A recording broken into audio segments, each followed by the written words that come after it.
Alright, I got asked a question on Twitter, what I think about Peter Schiff, and I think another name, which Peter Schiff is who I would consider a PermaBear, and what I'm going to tell you is that the PermaBears really aren't telling you the full story, so this is an investment video, so I have to lead with a discussion of any QSIP or security is for discussion purposes only. Do not buy any security mentioned in this playlist unless you perform your due diligence. Note that I purchased shares of Lehman Brothers 3 days before it collapsed, so anyone following me into a trade is taking excessive risk and may lose significant financial value. In addition, at the time of this video, I may or may not own shares of the company mentioned and may or may not have kept those shares, depending on what circumstances have changed. Okay, so I will kind of discuss with you why I'm not a PermaBear and I don't buy into what a lot of them say, like Peter Schiff. So to tell a quick story, back in 2008, 2009, actually it was closer to 2010, one of my family members always listened to Peter Schiff on his podcast. I was very skeptical of Schiff because he was going out and buying silver and gold and just everything in the world, and even talking about borrowing equity on his home and buying gold. And this was when gold was starting to be run up in price. And his reason for it was that everything was going to collapse. And there were a lot of other Americans who thought the same thing. Okay, well, I like to illustrate this with this image. If everybody on a block owns gold or silver, doesn't matter, what's the value of gold? Nothing. So the problem is you don't want to be owning the same thing that everybody owns. It's bad trade. Okay, I'm saying this as a Texan. We know we have to have resources that people want, right? Okay. Also, you'll probably see images like this online. This is what hyperinflation looks like. I would say that if a store had all of the same goods, let's say the store only has white t-shirts and that's the only thing Walmart has. You go to Walmart and the only thing they have is white t-shirts. The value of white t-shirts are useless, right? Okay, so this image doesn't capture the disaster of this, but this is just as much of a disaster as the shelves being empty, okay? So, one of the things that Peter Schiff will tell you is that gold and silver are basically better wealth preservers than stocks. Hold that thought. This is Lukoil. It is a Russian oil company. Now, I can't remember the exact year that Russia defaulted on its debt, but it was around this area, from anywhere from 1998 or 97 to 2001-ish, around there. You'll notice something about Lukoil. It survived, actually. In fact, if let's say Russia hasn't defaulted on its debt back in 97. Now, one of the risks with Russia, or even the U.S., actually the U.S. is just as risky, is if they nationalize the company. That is a risk. But the default, if the U.S. were to default on its debt, what would the value of ExxonMobil be? Now, there will be people that will say, well, ExxonMobil wouldn't have any value. Wrong. ExxonMobil will continue to have value because ExxonMobil is a very valuable company. Okay? These American companies, some of these American companies will do fine under a default. That's what gold and silver bugs aren't going to tell you. This is a very important video to see because gold and silver bugs aren't telling you that actually some companies will thrive under a default, right?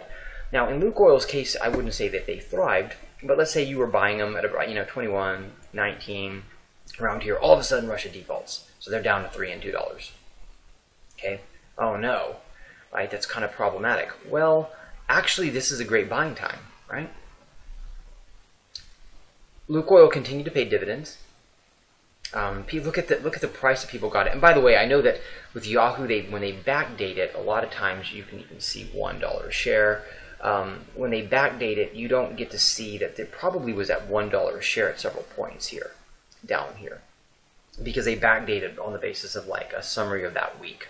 As a case in point, Macy's during 2008 or 2009 hit $4 a share. But if you were to go look back, it only shows $6 a share, but it was actually down to $4 at one point.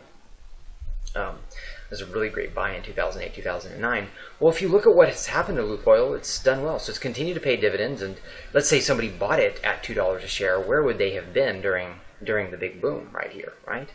Likewise, they could have sold out some. This is probably what a good value investor does, and of course you've had a collapse, and now it's down to 43, and it may go lower, right?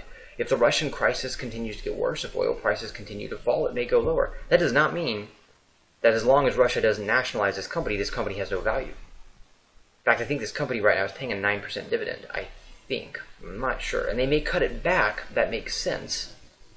But the fact is that as long as Russia doesn't nationalize this company, which is a risk, but there's a risk in America too. Don't tell me it's not a risk in the U.S.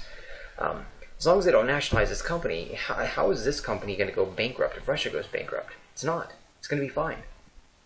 Okay, people don't suddenly stop needing water, or food, or energy, or those things just because things are bad. What happens is those companies are able to charge more money. Okay, so gold and silver, help sellers because they're easy to sell. So when Peter Schiff is going on and on about gold and silver, look, I get it. He can't sell an industrial business, right?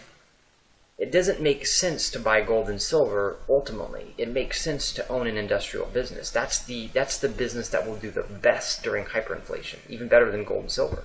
Okay? But sellers seldom remind people that governments will confiscate gold. If they got bad, they'd confiscate both. And they've done it in the past. So I'm not making this up. They've actually done this.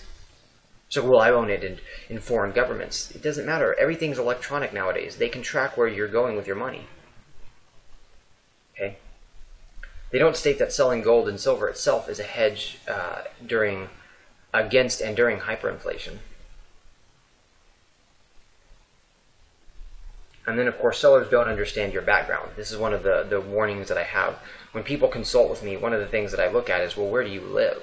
For instance, somebody buying gold and silver in Utah is very different than somebody buying gold and silver in Nashville or somebody buying gold and silver in Miami, right? It's not the same thing. Gold and silver actually might have value in Salt Lake City, much more. Or let me put it this way. Gold and silver have probably 5 to 6 times the value in Salt Lake City, Utah, that they do in Miami. Okay? But that's a problem. Peter Schiff doesn't understand your background. He's just telling you to buy gold and silver. And again, then he sells it. Right? So some of his concerns are valid, but some of his concerns are concerns because it allows him to sell products, right? And you got to understand that. The sales that he's making are easy to sell, whereas an industrial business, I can't package an industrial business and neither can he, right? If you have the same resources as everyone else, who do you trade with? If grocery stores are empty, gold or no gold, you don't trade with people who have nothing. They got to have something, right? And this is the thing about people, and this is a big one. People act emotionally, quickly, and without reflection when they get fear in their head. That is why, if you want to sell gold or silver, you need to get people scared. You need to get them shaking in their boots. Because if they're shaking in their boots, they're not going to stop and think, wait, who am I going to trade with? Okay? So one of my buddies is a scrap metals trader, and he trades with other nations, sends them scrap metals, finds scrap metals in the U.S. and sells. That's an example of a perfect business during hyperinflation. Other countries aren't going to be like, oh, no, we're not going to buy scrap metals anymore. No, it's not going to happen at all. And in fact, if the dollar were to hyperinflate, he would be able to tell those countries, hey, I'm now only going to take your currency instead of the dollar, right? So let's say he's selling to China. He says, I'll take only RMBs. I'm not going to take the dollar anymore. Because Americans will still take RMBs, right? Because they have value. The dollar doesn't. See? That's what happens when you have an industrial business, as an example. But how do you package that? Can you sell that? If you're trying to sell products, can you sell an industrial business? No, you really can't, can you? So one of the things that I tell people, and this is not my hyperinflation insurance is looking at the case by case. But one of the things I tell people overall, and this is what I suggest to people, is focus on problems and solve problems. There are tons of problems in healthcare right now. Start a business in healthcare that solves problems. Okay? There are tons of problems with water. Start a business that solves problems. As long as you're solving problems or invest in companies that solve real problems. Snapchat is not a real problem. Okay? ExxonMobil is. See the difference? Invest in real companies that solve real problems, not invented tech companies that don't do anything. Okay? You won't have the problem that everybody has. When the bubble burst and when there is finally hyperinflation, whether there is or not, I don't really know. I think we have more. Well, they are calling it deflation. It's not really deflation, but for lack of a better word, I'm going to use their term quickly. We don't have more of that ahead, basically. What they're talking about is hyperinflation. What we have more is the dollar potentially could get stronger briefly. Okay, but when things get bad, if you don't have solutions to people's problems, then you're always going to have to worry. I don't care if you have gold and silver, too much of it will never be enough. Right? And Solomon in Proverbs would say that diligence is about solving problems, right? People are always going to have problems. Think about what problems you're going to have and solve those. When the Federal Reserve goes, problems don't suddenly go away. There will never be an age where there are no problems, right? So what is it that people tend to struggle with? Food, energy, resources, right? That's what the problem is. Focus on solving those. And whether that's with Americans, whether that's with other nations, but when it really comes down to it, the best protection against hyperinflation, the best, is an industrial business. Hands down. That works with other nations. And by the way, some of my buddies in Russia right now, when their currency, they're not experiencing hyperinflation because they raised interest rates, but they were able, when things got really bad in Russia, to tell their clients, because they had clients all over the world, hey, I'm going to only take US dollars right now, or hey, I'm only going to take euros right now. And notice how they were able to handle the crisis versus people who only had their currency in Russia. See? It's a smart move. You want to be working with other countries. This is why I keep trying to tell Texas we want to work with other countries, because it's good for us in the long run. Okay? So my viewpoint on PermaBears, like Peter Schiff, is I understand why they're selling gold and silver. Part of it is, yes, to help, but the other part of it is because it's easy to sell. They are making a cut in profits, and he's bought a pretty nice home up there in the north, right? So if he's really worried about hyperinflation, he wouldn't have purchased that nice of a house. I'm just telling you, he'd be more scared that people are going to come after him. Someone who's showing off their wealth is not afraid of a mob. Just saying. So you have to kind of,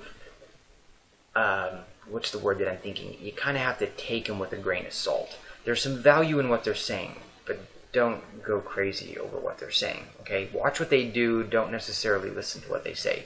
My family members who are buying gold and silver at, what is it, $1,600, $1,700 an ounce, and silver at $35, $40, I would tell them they're overpaying.